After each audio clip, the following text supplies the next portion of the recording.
现青腊肉、红烧沙野头，还有蛋糕大斤的山东大饼。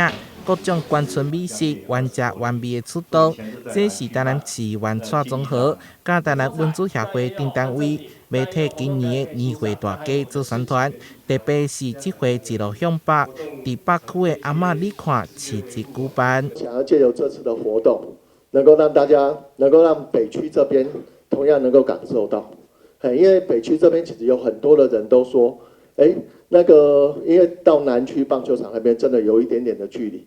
那在这地方这样子办的话，其实刚好就变成说一南一北。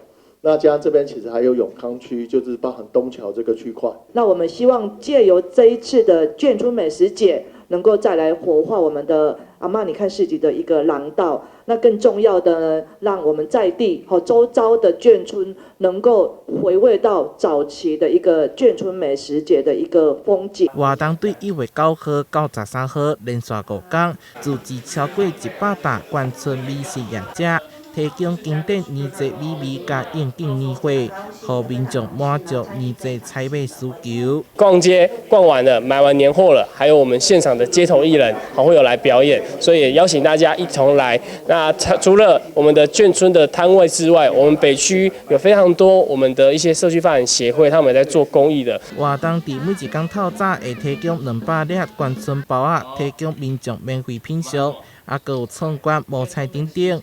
将以多元的眷村文化氛围，造福市民无同款的年节体验。台南新闻社会采访报道。